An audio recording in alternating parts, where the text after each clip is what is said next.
I'm not a practicing Jew, but I am a Jew, and I know the four core values of Judaism.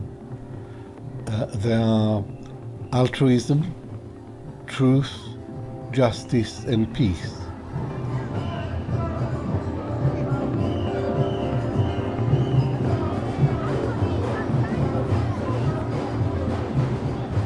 After the Hamas attack on October the 7th, the war, saying it was a war on Hamas, was announced around 9:30 in the morning. From our experience of what's happened with Gaza in the last 10, 15 years, when there's been some kind of attack, there's been a massive retribution that has normally lasted a week or two. But because of the scale of the Hamas attack, it was very clear that this war would be a longer one. We knew that what was going to follow was going to be very deadly and very bloody. A demonstration was called for the Monday outside the Israeli embassy. It was really, really important for people to recognise that history of that conflict did not begin on October the 7th, 2023.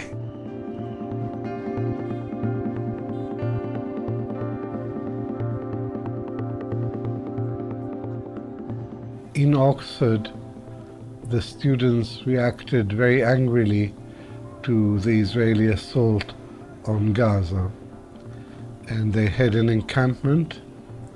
Among the organizers of the protest were quite a few Jewish students.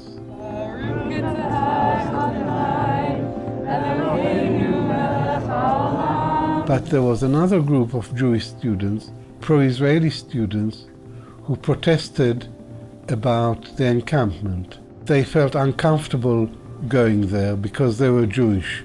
The protest was about Israeli actions in Gaza. It was nothing to do with anti-Semitism. And it was the Zionist students criticizing the students in the encampment and calling them not real Jews because they did not support Israel. And this is just one example of how Israeli actions feed into divisions among different Jewish groups in this country. There were people that haven't really encountered Jews politically, and we had a message that spoke to them, condemning all attacks on civilians, whether committed by people who call themselves armies, freedom fighters, state actors, whatever. And it was welcomed by the Palestine Solidarity campaign, very much so. It was actually very important to show when the movement was going to be attacked and saying, by attacking Israel, you're attacking Jews. They were saying, no, actually, the Jewish community is divided on this. The number of British Jews describing themselves as Zionists has actually increased slightly since October the 7th. The number of Jews identifying as anti and non-Zionists has increased even more markedly. So there's a hardening of positions, but there's also increasing polarization on this issue. And what this means is that the communal we, the idea of a singular communal Jewish identity or Jewish position is increasingly untenable. And whenever communal organizations speak in the form of the communal we, they are referring to something that is broken down. You call them hate marches. Do you think everyone on these marches is hateful, as you put it? I don't think there's any other way but to call them hate marches.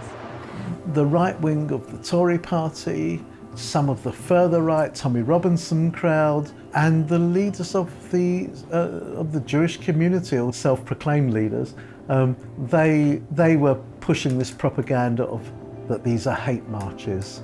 And the media have really run with this hate marches stuff. It's rubbish, but it's got a lot of coverage.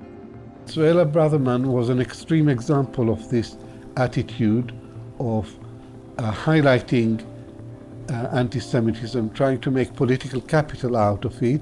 I think I've been pretty clear that these are hate marches. It is true that there has been some anti-Semitism on these marches, but these are overwhelmingly peaceful demonstrations of people in their hundreds of thousands, and it makes no sense to reduce these formations to anti-Semitism or to describe them as hate marches. Pro-Palestine, but also we know breeding grounds of anti-Semitism. Those marches of hate must be stopped. But it's regrettable that senior politicians have responded to these demonstrations as if they somehow represent a security threat to British Jews. Well, I've been on quite a few protests against the war in Gaza, and I didn't notice any hate. On the contrary, there was a very good spirit of solidarity with the Palestinians, with the people of Gaza, from people of different walks of life. Measures to try to restrict the right to protest, they rest upon the idea that Jews are united in the view that these demonstrations make them less safe. The reality, of course, is quite different. There's a significant Jewish presence on these demonstrations under the banner of the Jewish bloc. These are not hate marches. We wouldn't keep coming on them if they were.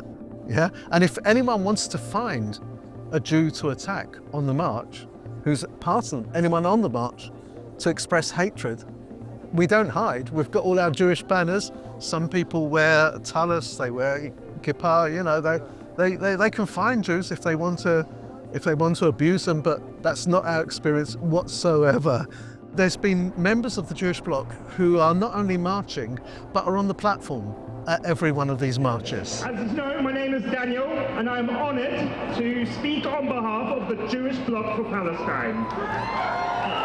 We are a coalition of thousands. The organisers understand that it's important to show the wider public that there are Jews who are absolutely solidly calling for full equality, full freedom, and for an end to the killing.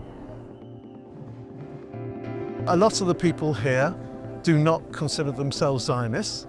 Some of them were. As I know a number of people here who were part of Zionist youth movements, including myself.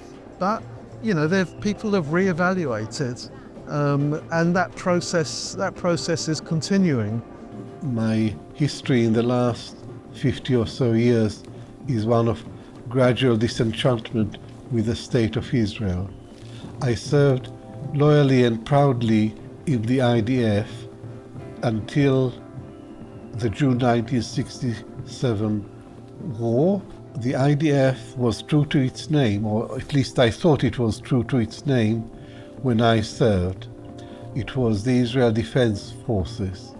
But after June 1967, the IDF was transformed into the brutal police force of a brutal colonial power.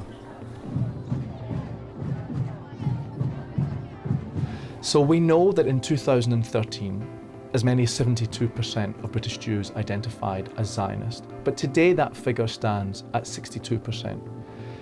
The decline is even more striking when we look at this in generational terms.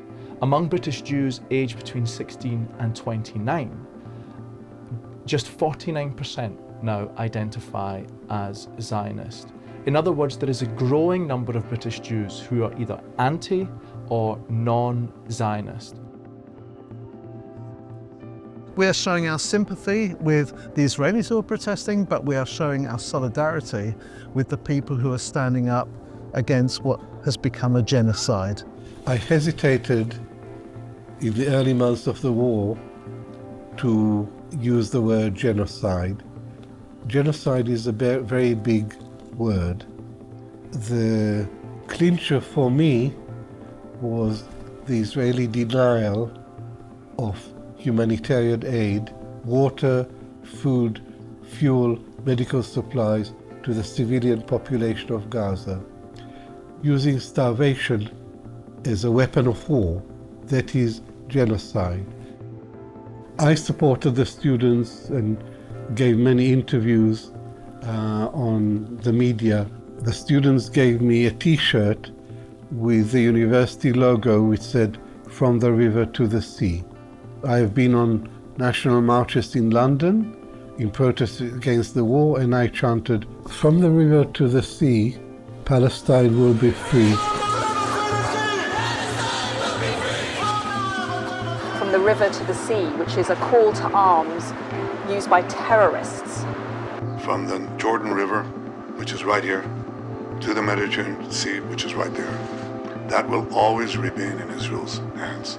From the river to the sea, the opponents of that slogan and who call it an anti-Semitic slogan will tell you it's about removing the Jews from the area.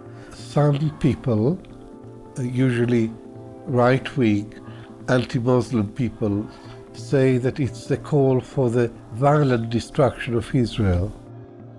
Many chant that slogan because it addresses something that is established in fact, and that is that it refers to the entire space within which Palestinian rights are denied. To me, it means a call for freedom, not just for Jews, but freedom for all the people who live between the Jordan River and the Mediterranean Sea.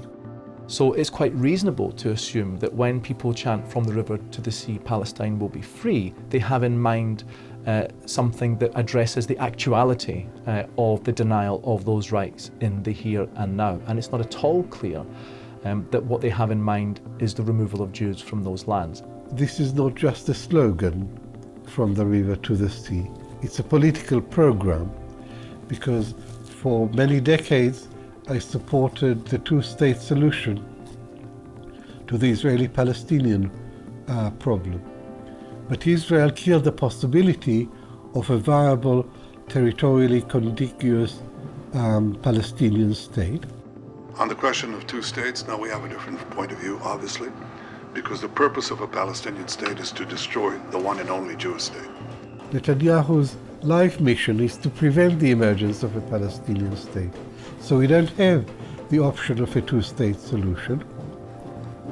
And therefore, I now advocate a one-state,